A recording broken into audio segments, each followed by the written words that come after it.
dia, pessoal. Bom dia. Nossa conversa hoje é sobre Drupal Front-End. E vamos dividir um pouco a conversa entre um pouco do mercado front-end logo no começo. Vamos falar um pouco sobre o que está acontecendo, linhas gerais sobre quais têm sido as novidades, aí, os adventos que têm surgido. E depois sobre como o Drupal 8, na verdade, como vai existir uma diferença entre como o Drupal 8 e o Drupal 7 lidam com essa questão do front-end. Olá, meu nome é Felipe Merkel, trabalho na MBA. Ali meu GitHub, meus dados, se alguém precisar de alguma coisa. E vamos começar falando sobre o mercado. O mercado em geral, ele tem se mostrado cada vez mais aquecido para desenvolvedores de front-end. Isso qualquer um que tenha acompanhado, não só a comunidade, mas acompanhado o mercado em si, percebe que o desenvolvimento front-end tem estado em voga e tem estado até na moda. E o pessoal que desenvolve JavaScript, desenvolve, na verdade, todo esse stack aí que constitui o front-end em si, tem visto um mercado que tem demandado muito e, inclusive, tem demandas não atendidas. Tem pouco desenvolvedor front-end especializado para a quantidade de demandas que tem surgido. A gente observa isso, qualquer que tu entrar num site de vagas, assim, tu vai ver que tem vagas que estão lá há 5, 6, 7 meses e que nenhum cara se apresentou que atingisse ali as expectativas dos caras. E um dos fatores que a gente observa que contribuem para isso é como a comunidade tem crescido e tem desenvolvido soluções, tem desenvolvido tecnologias que tem crescido de uma forma assim, vertiginosa. A gente observa assim, frameworks para processadores, bibliotecas e tudo mais que tem surgido. Até mesmo JavaScript no servidor a gente tem visto aí aparecer e bombar. MVCs no JavaScript a gente tem visto aí surgindo também com uma força muito grande ali com Angular, com React, do Facebook. Grandes empresas têm lançado seus frameworks, têm lançado os seus pré-processadores. A gente tem também no CSS esquemas de arquitetura, esquemas de pré-processamento como o SES, o LES e todas essas criações elas têm dado áreas novas assim, para o desenvolvimento front-end. E algo que a gente observa também é que tem havido cada vez mais uma separação entre aquilo que era desenvolvimento web e aquilo que tem se tornado desenvolvimento back-end e front-end com as suas cobranças, com as suas características, as suas peculiaridades. Há algum tempo atrás, o mais comum assim, preciso de um cara para fazer meu site, então eu vou contratar um desenvolvedor web. E de um tempo para cá, devido a fatores que nós desconhecemos, mas a gente sabe como a tecnologia avança, a gente tem percebido que esse quadro tem mudado e tem cada vez mais se cobrado especialização e foco do cara que vai trabalhar com tecnologia, o cara que vai desenvolver sistema e o cara que vai desenvolver interface. Então esse é o terceiro ponto. E o quarto ponto é que se a gente observa qualquer tipo de comunidade, ela vai caminhar no mesmo sentido do mercado e vice-versa, né? São coisas que são indissociáveis. Então assim, a gente observa a comunidade de grupo, a gente observa também que tem crescido essa demanda, tem crescido essa necessidade de gente que faça um trabalho especializado, faça um trabalho, só para questão aí de feedback, tá dando para ouvir direitinho, beleza? Que faça esse trabalho especializado e que tenha esse foco em desenvolvimento front-end. Tem surgido ferramentas aí como Grant, Gulp, que fazem sistema de build, sistema de deploy, tudo girando em torno ali de tu ter um front-end cada vez mais bem construído, cada vez mais automatizado, cada vez mais modular. Então, a gente observa nesse quadro geral do mercado que existe uma cobrança, existe uma demanda e, infelizmente, o que a gente observa é que essa demanda ela muitas vezes não é atendida. Muitas vezes, aquela cultura que a gente tinha lá atrás, do desenvolvedor web, né, o grande faz tudo, ela acaba permeando um pouco o mercado para sempre, assim. E tu sempre vai ter uns caras que vão pedir aquele faz tudo. Claro que tem o full stack, né, que é lenda urbana, mas sempre vai ter um cara que vai fazer tudo, né? O cara que vai conhecer de servidor, vai conhecer de back-end, vai conhecer de front-end, vai atender cliente, vai fazer tudo. Mas as linhas gerais, né, o senso comum não cobra esse cara full stack. Até mesmo empresas que cobram esse full stack têm desistido e têm se especializado em pedir assim, não, eu quero back-end, eu quero front-end. Então, essa cultura que a gente tem observado.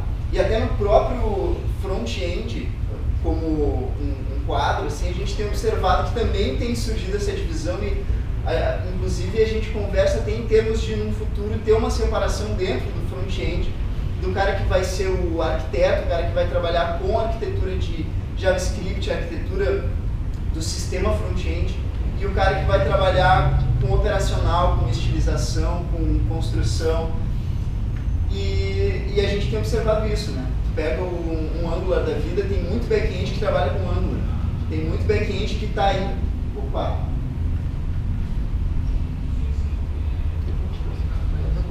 Acho que eu vou dar uma passadinha, uma voltadinha de slide toda vez. Aquela senha básica, padrão.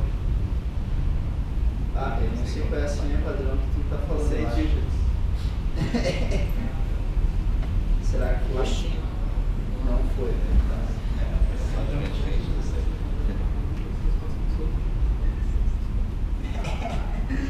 Beleza. Então a gente tem observado isso. Por exemplo, tem muito cara de back-end, como eu estava falando, que trabalha com Node, por exemplo, trabalha com Angular, trabalha com MVC. E tem surgido até mesmo então dentro dessa área de front-end essa divisão, né? E a gente observa isso como positivo e tenta entender como o mercado está andando e a comunidade acaba andando nessa mesma direção, né? Porque o mercado ele é formado por um lado da iniciativa privada e por outro lado da comunidade, que atende às demandas dessa iniciativa.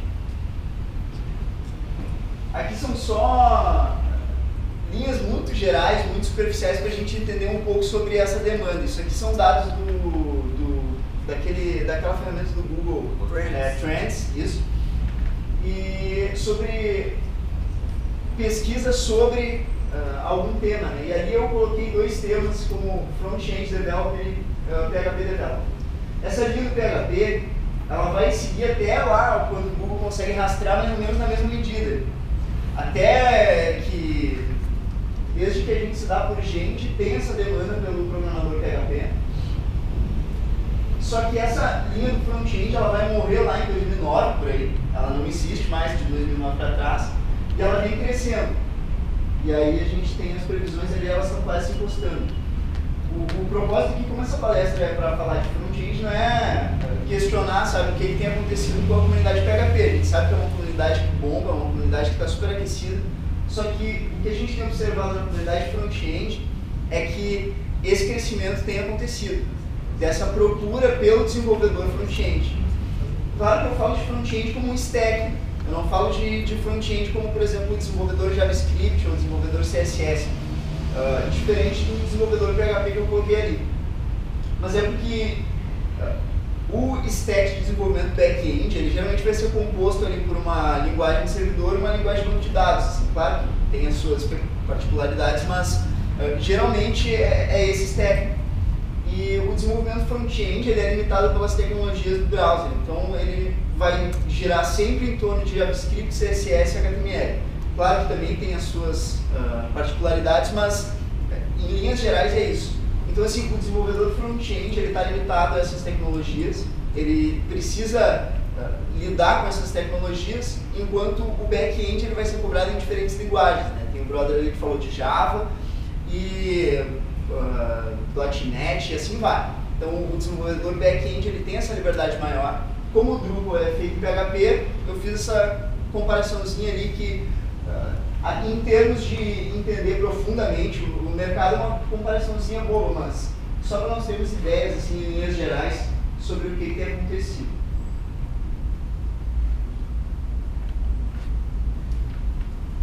Esse outro gráfico aqui, então, ele mostra o que eu estava falando. Essa relação entre o desenvolvedor front-end Drupal e o desenvolvedor Drupal em geral, que geralmente vai ser aquele cara que é esperado como o desenvolvedor de módulo, desenvolvedor de back-end mesmo, para desenvolver o PHP.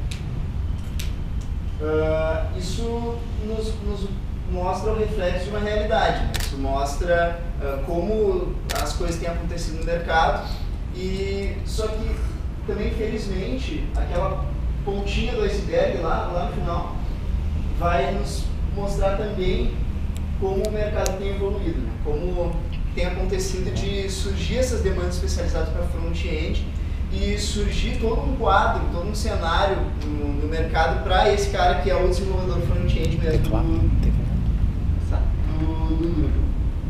E o tecladinho aqui, para passar os slides. E a pergunta que fica é essa, né? O desenvolvedor front-end tem medo do Drupal? Ou o Drupal tem medo do desenvolvedor front-end? Ou qual é essa relação, né? Porque a gente observa que existe essa certa resistência, né, do cara que é desenvolvedor front-end chegar e trabalhar com Drupal. E eu, particularmente, depois que comecei a trabalhar com Drupal, eu comecei a entender talvez alguns dos porquês, assim, por que existe essa relação, por que será que existe esse famigerado temor, assim, do cara que é desenvolvedor front-end chegar e desenvolver para Drupal. E trabalhando com o Drupal, talvez um dos principais motivos que eu posso imaginar que gera uma resistência no desenvolvedor front-end é a questão do markup. E todo mundo que trabalha com o Drupal sabe isso, né? A galera aqui na frente está sacudindo a cabeça porque é mesmo. E tem um slide para isso. Cara, esse aqui é um markup generalizado, assim, né? Claro que existem sites em Drupal que tem um markup super clean, super organizadinho, super semântico. Mas o que o Drupal gera mesmo, o que por default ele vai gerar para ti, é um markup mais ou menos parecido com esse. Que tem uma hierarquia um pouco estranha, assim, parece aquelas empresas de pirâmide, né? Para tu chegar no último cara lá, tu precisa passar por 10 mil superiores. E eu estou tentando chegar no H2 ali, não sei se vocês conseguem ver, mas para eu chegar nesse tipo, o JavaScript ele precisa passar por todos aqueles pais ali para ele conseguir chegar nesse cara, né? nesse node ali. Agora o meu node é o node do JS, né? Do DOM, não é o node do Drupal. Mas, beleza.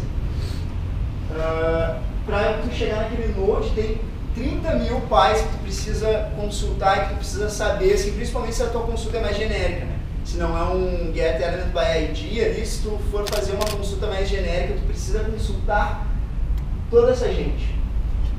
A questão do estilo também é um pouco periclitante ali para o cara que é desenvolvedor front-end. Porque para tu estilizar isso, tu vai observar que tu tem as tuas sections aqui, nesse caso, e dentro dessas sections... Tem laser? Ué, entendeu? Tem laserzinho. Para tu conseguir estilizar esse cara aqui, tu precisa ter uma certa relação com esse ID aqui, né? Porque não tem nenhum ID até lá que não tem esse ID aqui, mas ele não está dentro do H2. Então assim, tu precisa ir subindo aqui, tá, tem esse ID. E aí tu vai tendo essa relação meio louca assim, com o markup. Tu precisa fazer um malabarismo, tu precisa... Se tu quiser colocar esse H2 aqui em outro lugar, aqui em cima desse section, por exemplo, ou alguma dessas coisas meio mirabolantes que chega para o cara da direção de arte, tu vai ter que fazer uma ginástica bem tensa. Assim. Então, essa é uma das coisas que gera uma resistência do desenvolvedor front-end quando ele chega a trabalhar com o Drupal. O próximo slide é aquela visualização 3D do Firefox. E são dois sites assim em comparação, tá? Esse aqui é um site bem básico também, é o mesmo daquele que eu tirei o markup, tá? E tu percebe que tem umas camadas aqui completamente desnecessárias, sabe? Faz um prédio aqui, assim, e essas camadas todas elas existem para suportar esse cara aqui, ó. Precisar não precisa. Só que quando tu começa a trabalhar com Drupal, tu precisa lidar com essas camadas todas, né? E talvez isso pro cara que é um pouco preciosista, o cara que é um pouco estrelinha, assim, o cara começa a já não gostar muito. A outra coisa que talvez seja um problema é o que a comunidade front-end chama de class soup, né? Que é uma quantidade gigantesca de classes dentro de um elemento para tu conseguir tratar ele de todas as formas possíveis, identificar ele de todas as formas possíveis. Então tu bota 30 classes no elemento, por exemplo, assim, sei lá, tu tem um cara, assim, aí tu tem a classe corpo, tu tem a classe cabeça, tu tem a classe olho, a classe nariz, a classe boca. Ou tu pode ter a classe corpo, cabeça, a classe corpo, cabeça, olho, a classe corpo, cabeça, olho, íris, sabe? E tu vai colocando tudo isso dentro de uma lista de classes ali pra tu conseguir entender, tá, esse olho está dentro de um corpo, né? Mas se tu for pensar semanticamente, o olho está dentro do corpo. Então, essa relação semântica, ela é um pouco quebrada por causa de algumas pressuposições, assim, sabe? Eu preciso tratar o elemento da melhor forma possível, então o grupo coloca, o Drupal 7, né, lembrando, ele coloca um monte de classes ali para tu conseguir identificar esse elemento aonde quer que ele esteja. Um problema disso é tu te basear nisso para colocar estilo. Tu coloca estilo baseado em todas essas pressuposições que são colocadas ali em forma de classe, e quando uma classe não tiver ali, tu não tem o teu estilo. E esse é um problema. Mas trabalhando com o Drupal, eu percebi que talvez esses sejam os únicos problemas para o cara que é desenvolvedor front-end. Existem alguns outros, existem, mas talvez esse problema do markup, porque essa classe super ela ainda está dentro do markup, ela ainda está dentro daquele probleminha do markup. Talvez esses sejam os únicos problemas que o desenvolvedor front-end ele vai passar para desenvolver um front-end dentro do Drupal. Existe um outro lado, existe o lado do cara que desenvolve front-end para Drupal, o cara que é teamer, e tem muita gente muito boa, né? A comunidade está repleta de desenvolvedor front-end excelente. Inclusive, os desenvolvedores que estão envolvidos com o lançamento do Drupal 8 são caras muito bons. E falando em desenvolvimento do Drupal 7 e desenvolvimento do Drupal 8, tem uma grande mudança ali, sabe? Tem uma lacuna muito grande entre esses dois, que vai afetar bastante o dia a dia do desenvolvedor front-end. Então, tratando em linhas gerais, o que a gente falou até agora? A gente viu como o mercado para front-end está aquecido, como o mercado para front-end é promissor, ele está numa ascendente, mas como o mercado do Drupal ele tem uma certa resistência, na verdade, como o desenvolvedor front-end tem uma certa resistência com o mercado Drupal e com a comunidade em geral. Mais uma vez, uma ressalva importante que tem sim excelentes desenvolvedores front-end na comunidade, mas existe essa certa resistência, sabe? Entre um cara, por exemplo, que vai trabalhar com WordPress e o cara que vai trabalhar com Drupal. Porque no WordPress ele pode fazer o que ele quiser ali, ele vai gerar o markup que ele quiser ali, como o Marcelo estava falando, e ele vai fazer o que ele quiser. Só que, falando em termos de arquitetura do sistema, isso vai ser um problema depois. Com o Drupal não. Com o Drupal tu tem um sistema de tema que ele tem uma integração com o back-end e isso vai proporcionar uma flexibilidade muito grande. Então assim, com tudo exposto, a gente vai começar a falar agora sobre as diferenças entre o Drupal 7 e o Drupal 8 para o Themer, e no fim a gente vai tentar responder aquela pergunta. O front-end tem medo de Drupal? Ou deveria ter? Então, vamos para coisa séria mesmo. Drupal Themer. Antes e depois. Aqui a gente tem a estrutura de pastas. É importante lembrar que tem uma mudança aqui, mas no Drupal 7 essa pasta aqui ela fica dentro de sites, all, themes, e aí tu tem a pasta do tema. Tem a pasta do Drupal lá, daí tu tem a pasta sites, a pasta all, a pasta themes, e aí tu tem a pasta do tema lá dentro. No 8 isso mudou, tá? No 8 tu tem a pasta a raiz do Drupal e tu tem a pasta themes ali dentro, e ali que tu vai desenvolver o teu tema. Tu tem a pasta themes, não sei se é na raiz, eu acho que é na raiz do Drupal 7, só que não são os temas que tu vai desenvolver, né? São os temas do core lá, tu vai ter o Seven lá, o Bartik. E no Drupal 8 não, no Drupal 8, e isso faz muito sentido, né? Porque o desenvolvedor front-end ele tinha que, quando ele tem que pensar em caminho absoluto, ele precisava pensar em toda aquela coisa, né? Quando tu vai no console lá fazer alguma coisa.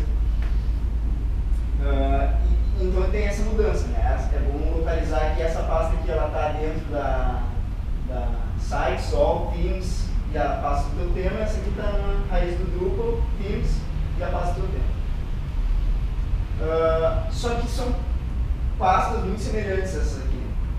É uma estrutura de diretórios muito semelhante.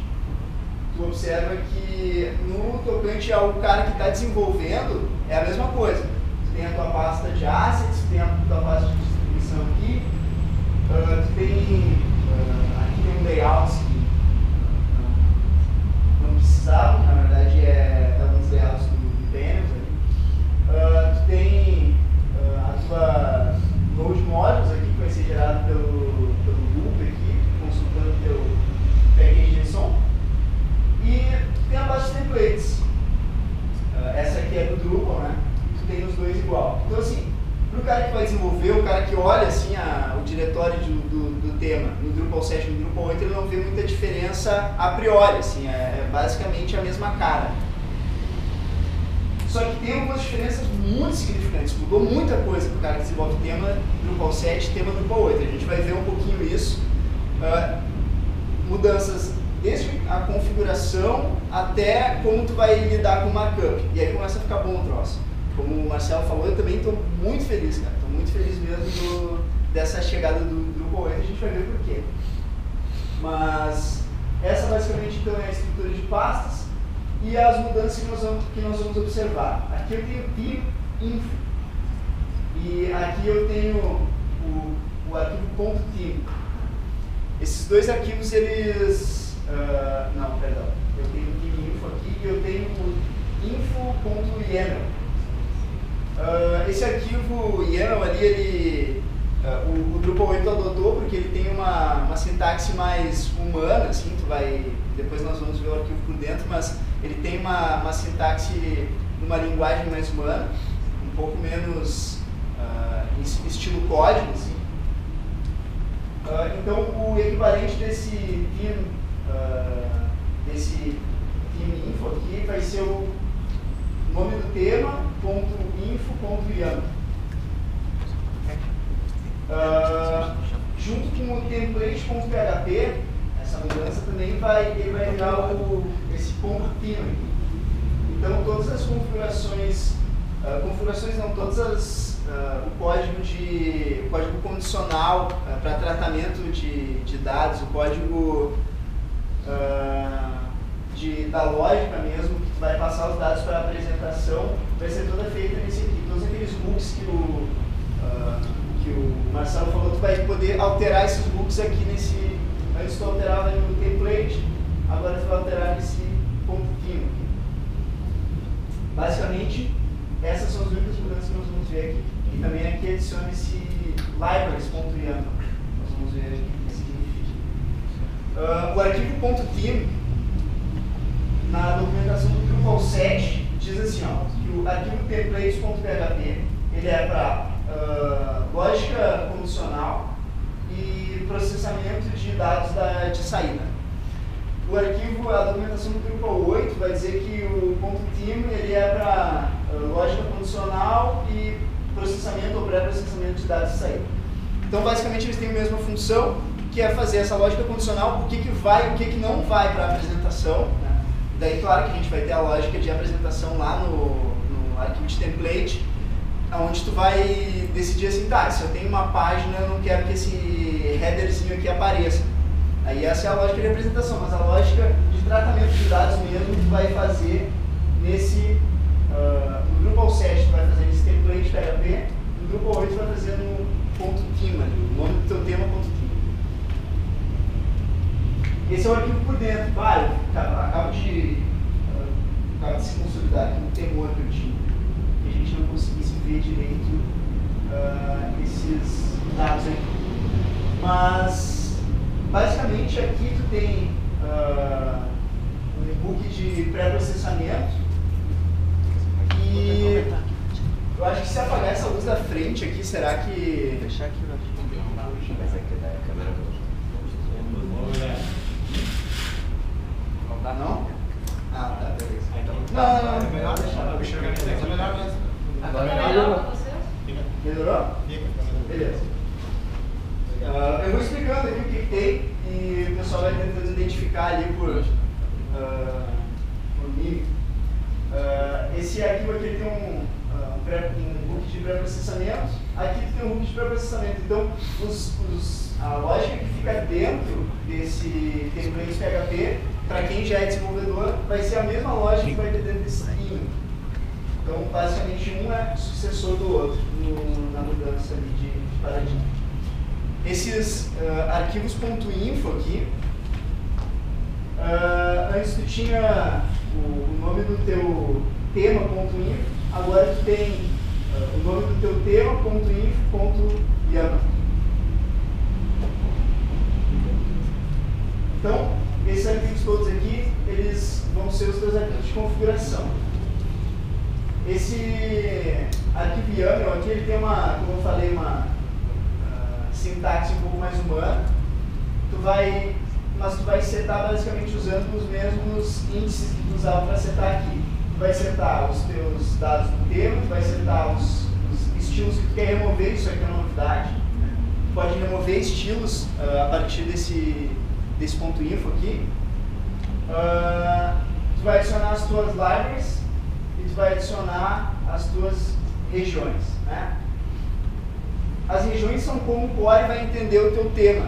Tu vai ter as tuas regiões setadas e aí o Core vai ler esse arquivo aqui e ele vai entender o teu tema através dessas regiões aqui, como vai ficar a organização dele. E uma novidade também no Drupal 8 é que nós temos esse libraries aqui, .yaml. No slide anterior a gente viu que tem esse índice aqui de libraries que não tinha antes. Antes tu setava direto aqui scripts, stylesheets. Agora tu tem libraries e aí tu vai setar elas por um nome, né? Tu coloca o nome do teu tema barra a library que seja. E o Drupal 8 ele vai ler. Quando eu digo agora, eu falo Drupal 8, tá? Que vai sair ali no dia 19. É 19, né? Tu tem o Drupal 8 vai ler esse arquivo aqui e ele vai interpretar que aquilo que tu falou que é Global Scripts, ele vai vir aqui e aí ele vai ver todas as informações e ele vai colocar essas informações para tu usar. Uma novidade também é que tu agora precisa dizer para ele colocar o jQuery na página. Antes, o jQuery era colocado automaticamente em todas as páginas, não interessa se tu quisesse ou não. Aqui, se tu colocar core jQuery, ele vai adicionar o jQuery e aí tu pode usar ele. Assim também o objeto Drupal, o objeto de settings, todas essas coisas agora são opcionais. Antes não, o Drupal te disponibilizava tudo, ele fazia algumas pressuposições e te dava tudo aquilo que tu tecnicamente precisaria. E agora ele só vai colocar se tu pedir. O CSS aqui ele também tem um negócio do Smack CSS que é a organização por categorias. Então aqui eu coloquei um estilo que é diferente ao meu tema. Depois se der tempo a gente vê isso. E uma novidade muito boa, o Twig. O Renato ele fez isso aqui porque de fato dá vontade de chorar de alegria mesmo quando a gente descobre que o Twig vai ser a template engine do Drupal 8. O que é o Twig? Como eu falei, uma template engine, ele é usado, por exemplo, pelo Symfony. E essa template engine aqui, alguém poderia perguntar assim, tá, mas o próprio PHP não é uma template engine, né? O próprio PHP ele não pega o teu HTML e injeta dados dinâmicos ali. Só que com a evolução do PHP, se entendeu que ele não serve mais só para esse propósito. E eles criaram uma abstração para que tu conseguisse colocar esses teus dados de forma mais limpa e de forma menos verbose, não sei se tem isso em português, mas enfim, de forma menos... Oi? Verborrágica. Verborrágica! Agregando conhecimento aqui no colégio, de forma menos verborrágica. Então, esse é o Twig. Ele vai ser muito bom para front-end, principalmente o front-end que tem algum conhecimento de template engines no cliente, né? Como tu tem o Mustache, né? Que é uma template engine muito semelhante à sintaxe do Twig. A gente tinha visto ali que o Drupal 8 ele tem uma pasta de templates, né? Que não muda. Mas o conteúdo dentro delas muda. Antes tu tinha os .ttls, né, que eram os arquivos onde tu ia mudar a lógica dentro do teu template, a lógica de apresentação. E agora tu tem os html.twig, que é genial. Por que html.twig, né? Porque basicamente são arquivos de HTML com informações vindas do servidor ali. Então, quando a gente olha a sintaxe do Twig, para mim isso aqui é HTML. E isso é muito bonito, né? Porque o front-end ele tem condições de olhar o markup ali o markup no lado do desenvolvedor, ali, no teu editor de código, e entender de fato o que está acontecendo, porque tem muito desenvolvedor front-end que não tem uma bagagem muito grande de PHP, e quando olha todo aquele código PHP ali no arquivo, fica totalmente perdido. E aqui, isso aqui para mim é HTML, e isso é muito bom. Tá? Então, basicamente, o Twig ele tem 3 tipos de funcionalidades. Ele tem a funcionalidade de dizer alguma coisa, de executar alguma coisa e comentar. Então, ele vai ter esses double braces ali, ele vai ter esses dois colchetes, colchete ali, chaves, né? Essas duas chaves ali. O cara sempre lê documentação em inglês, acaba esquecendo qual é assim. Ele vai ter essas duas chaves aqui para printar uma variável, para printar um conteúdo, seja qual for.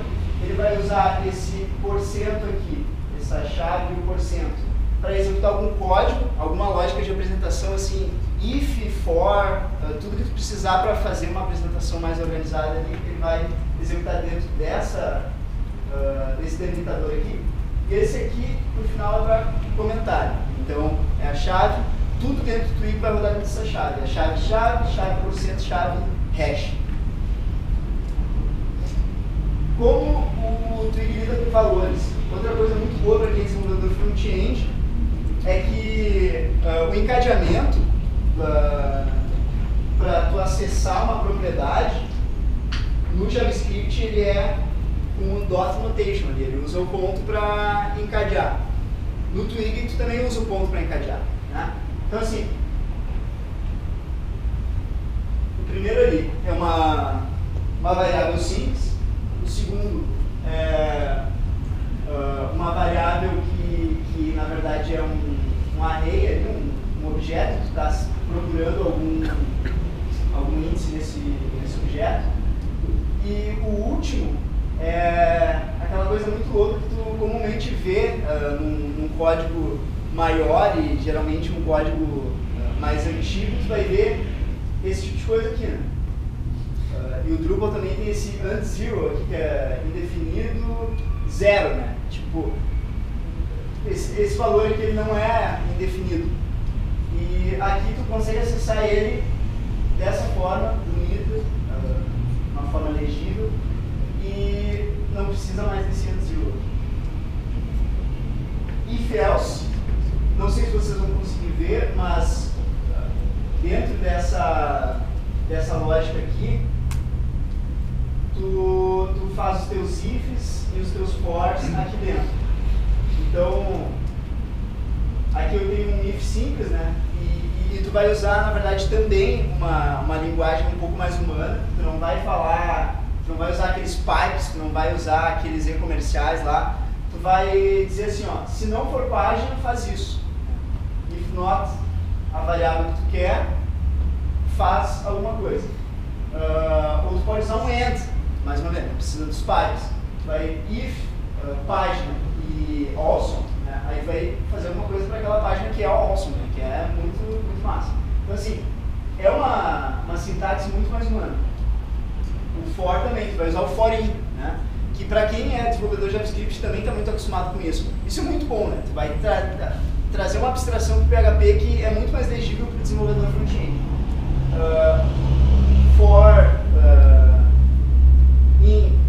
For esse valor aqui, essa variável i, em 0 a 10, aí tu vai fazer uma incrementação ali de 0 a 10. Se não, né? para cada user em users, se tu tiver uma rede de users, tu vai só fazer esse laço aqui bem simples e ele vai te printar aqui, essa é a sintaxe de print, né? Ele vai te printar todos os users com as suas propriedades. Então, basicamente, é uma sintaxe muito mais humana. Quem está gostando assim, dessa novidade, eu aconselho que pegue uma documentação do Twig e leia, porque eu sei que está difícil de ver aqui. Ou depois a gente disponibiliza esses slides. E aí vai dar para ler. Padrões e boas práticas. Então, assim, basicamente, na parte de que era muito difícil para o desenvolvedor front, para dar mudança de paradigma do Drupal 7 para o Drupal 8, basicamente o que era muito difícil era isso que a gente acabou de ver. A configuração, que também não era muito difícil, mas ela ficou muito mais humana, muito mais abstraída de código. E o desenvolvimento de templates é um grande advento, a utilização do Twig, e vai ficar muito mais fácil para o desenvolvedor trabalhar com isso. Eu ia dar uma cobertura também geral sobre padrões e boas práticas. 10 minutos. Você ganhou 10 minutos. Ganhei 10 minutos. A gente está tipo num banco imobiliário. Agradece o Renato. Muito obrigado, Renato. Valeu. Então eu vou dar um voo panorâmico aqui sobre alguns padrões e boas práticas que já era uma realidade, em certo sentido, no Drupal 7, mas que no Drupal 8 vira padrão mesmo, né? Eles vão cobrar isso. Então, o primeiro é o objeto Drupal, para quem desenvolve JavaScript. O objeto Drupal, ele é um objeto que o Drupal te fornece com alguns dados que são úteis para ti. No Drupal 7, ele pressupunha que tu ia precisar desses dados, né? E aí ele te dava o objeto Drupal. Agora tu precisa, como a gente viu lá, no arquivo YAML lá de configuração, tu precisa dizer assim, ó, eu quero, no libraries, né, tu não precisa dizer, eu quero o objeto Drupal, eu quero o objeto settings, eu quero o jQuery. Antes tu não precisava, ele te dava, se tu queria ou não, tu usava ou não. Né? Então, o que esse objeto tem que é muito bom? Ele tem o behaviors, ele tem o settings e ele tem o theme. São essas três coisas que a gente vai ver de forma panorâmica, mas é muito importante assim, para o desenvolvedor front-end. Aqui dá para ver melhor, coisa boa. O pessoal do fundo consegue ver esse slide? Isso aí. Mais ou menos? Pois mas é isso aí. O Drupal Behaviors, tá? Ele é o Behaviors é uma propriedade do Drupal que se propõe a organizar todos os comportamentos do teu site, pelo menos os relativos ao Drupal. Então, assim, todos os métodos que tu tem, que são métodos globais, ou métodos que envolvem a necessidade de tu saber o contexto e as settings da página que tu carregou, tu usa o Behaviors. Tá? O interessante é tu não colocar tudo dentro do Behaviors, né? Tu ir colocando os Behaviors de acordo com a necessidade, inclusive para tu poder ter uma gestão disso. Eu não quero que esse Behaviors execute em tal página, tu tem como colocar ele num condicional ali. Eu, particularmente, eu coloco uma propriedade métodos aqui dentro do Behaviors e no attach aqui eu faço esse condicional, mas isso é particular.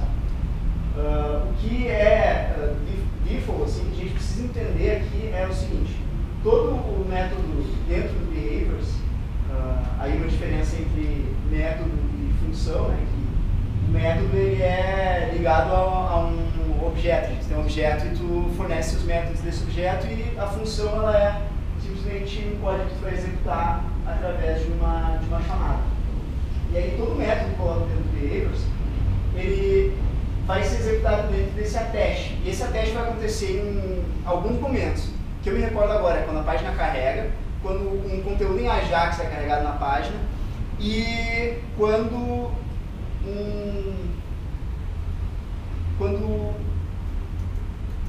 Não, eu me lembro desses dois agora. E eu acho que são esses dois os mais comuns, o use case mais comum de executar isso.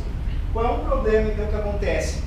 Carrega a página, roda o Behaviors. Todos os behaviors rodam. Esse attach aqui de todos, ele está dentro de um laço lá e ele vai rodar. Só que aí tu tem um click. E aí tu tem uma página que roda uns 10 Ajax.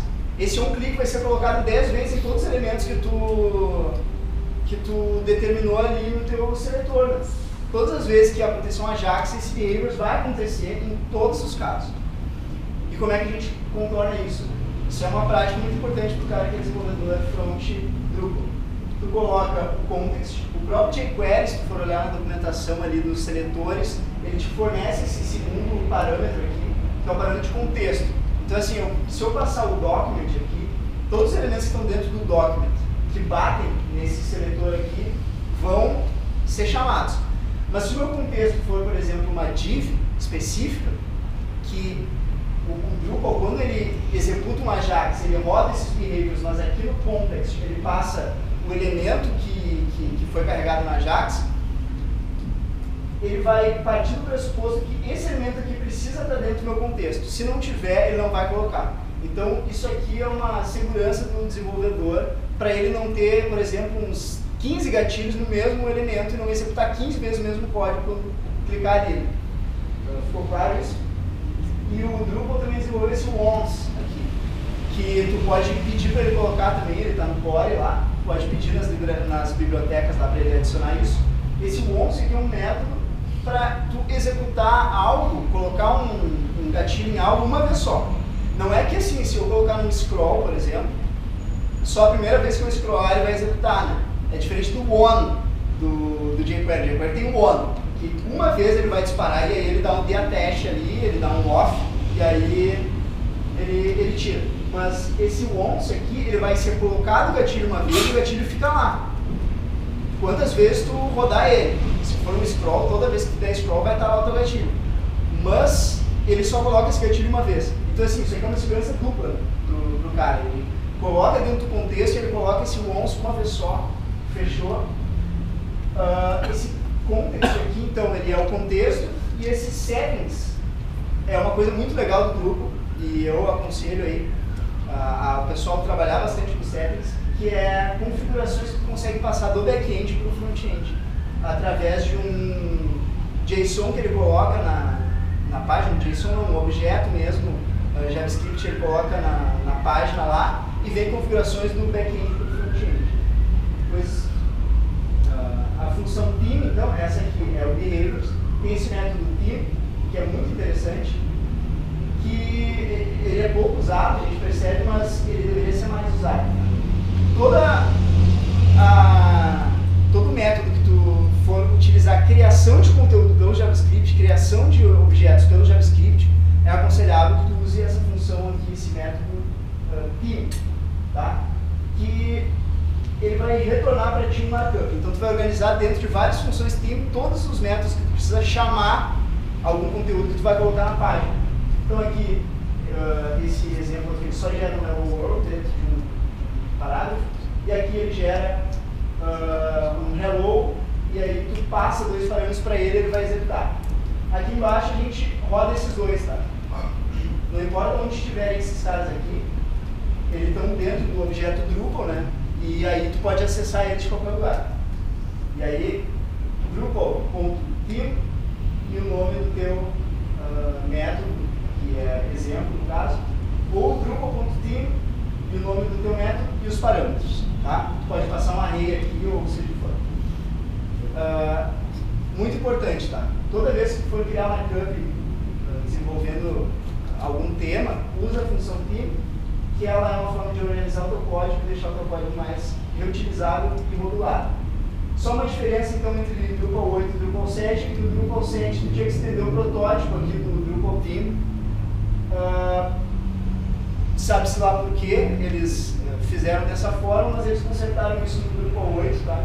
E talvez por aquilo que o Marcelo falou, pelo fato do Drupal 7 ter surgido muito antes e a extensão de protótipos ainda não era algo muito abrangente, o próprio orientação a objetos no JavaScript era algo inexistente, quase. E aí agora tu tem direto esse operador aqui que ele vai colocar o teu método lá, mas para rodar é a mesma coisa, tá? A função settings no Drupal 7 está dentro, esse método está dentro do objeto Drupal, tá? E tu seta ele lá no PHP assim, tu coloca um hook alter ali para o JavaScript e aqui dentro tu vai colocar Drupal Edge JS, é a mesma função que tu usa para injetar um arquivo de JavaScript na página, mas aqui tu vai setar esse parâmetro aqui, setting, no singular. Isso aqui vai fazer ele adicionar dentro desse índice aqui todas as tuas variáveis aqui e a gente observa isso aqui embaixo no console, né?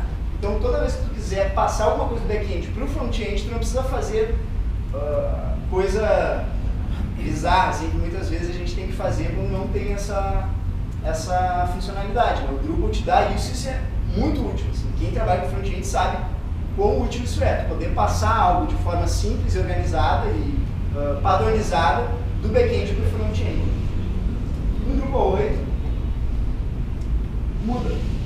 Tu vai ter um método chamado attachments no Drupal 8, que tu vai usar ele para injetar algum estilo, injetar algum JS, mas também para passar configurações. Então, tu tem o nome do teu tema, page, attachments, alter. Então, é um que vai alterar os anexos na página. E aqui eu coloco assim, ó, página, no índice attached, eu quero acessar esse objeto do Drupal settings, eu quero colocar lá um teta, dentro do teta, um valor para full, e esse valor é bar. E a mesma coisa para o de baixo. E aí, diferente do Drupal 7, que a gente acessava tudo no objeto Drupal, né? Tinha o Drupal Settings, agora a gente tem o Drupal Settings separado. É um objeto que tu pode adicionar ou não, né? Eu aconselho que sempre adicione. E aqui está o nosso teta, eu esqueci de abrir ele no print aqui, mas ele lá dentro tem full bar, John Doe. Então, basicamente isso. Arquitetura de CSS, o Drupal 8 adicionou no core dele tudo que é relacionado a CSS, a arquitetura Smack CSS. Quem não conhece, tem um livro do cara que bolou isso aí, que é o Jonathan Snook. E esse cara, ele desenvolveu essa metodologia de arquitetura CSS, que basicamente ela cria categorias para valores dentro do CSS. Então assim, tu tem as 5 categorias basilares aí, que é base, layout, módulo, estado e tempo. Elas são meio autoexplicativas, né? O estado, por exemplo, é um over, alguma coisa assim, tudo que tu vai colocar dentro, isso é uma abstração, né? Tu vai colocar dentro dessa ideia aqui. O Drupal 8, então, ele adiciona isso no core. Os settings, por exemplo, o libraries.yaml, aquele arquivo de configuração que a gente falou no começo, quando tu vai colocar um JavaScript, um CSS, tu precisa dizer assim, ó, esse CSS aqui é de tema, esse CSS aqui é de base. Tudo pensando nessa arquitetura aqui. Então, assim, isso é algo que nos força a utilizar uma arquitetura e sempre que a gente pensa em arquitetura, a gente pensa, sei lá, em construir uma casa, né? Aí tu não vai construir uma casa sem contratar um arquiteto, pelo menos. Tu chamar simplesmente um cara que sabe fazer argamassa ali, o cara vai levantar um negócio pra ti que vai cair, né? Então, quando a gente pensa em arquitetura, a gente pensa em algo estável. E para desenvolver um código estável, um código bem aproveitável, a gente, no Drupal 8, eles adicionaram isso no core. Não impede que tu use essa metodologia no 7, mas no 8 eles cobram que tu use isso. Isso é muito bom. E a convenção de nomes, o BEM, né, que o pessoal, muita gente conhece, ela é uma convenção que surgiu para tornar o código mais padronizado. Então, assim, em resumo, tu tem um bloco, um elemento e um modificador. O bloco, tu coloca simplesmente o nome dele na classe, mas 3 minutos eu termino. Xerife lá. Não é nos 3 minutos. No bloco tu coloca o nome da classe direto. No elemento tu vai usar 2 underlines. Então assim, tu tem um bloco que é, por exemplo, um botão.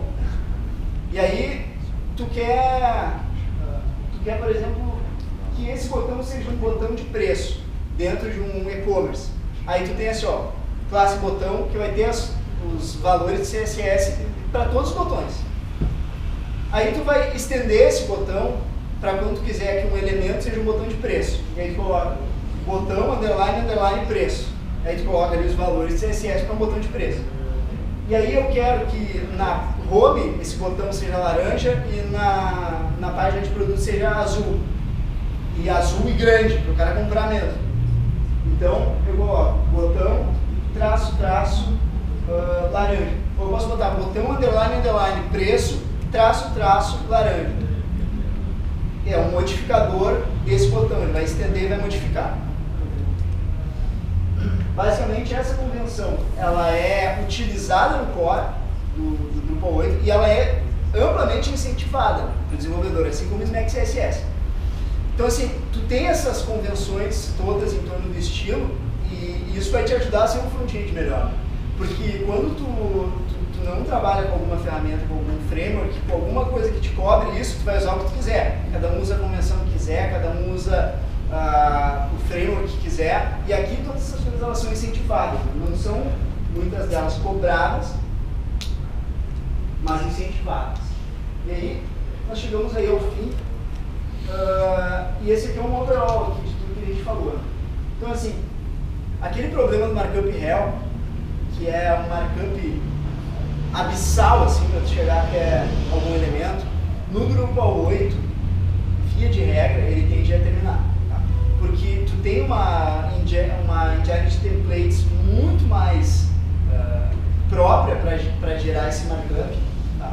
Tu vai ter uma separação muito mais efetiva da camada de lógica, da camada de negócio, da camada view, né? Que o brother ele falou que a view dele não era a view do Drupal, né? Mas pensando em MVC, a camada da view ela vai estar muito mais separada, né? E tu, dentro dela, vai trabalhar com esse tweak, que é muito mais legível e muito mais próprio para o front-end. Isso vai gerar um markup muito mais limpo, muito mais puro, e que tu vai poder trabalhar com ele muito melhor.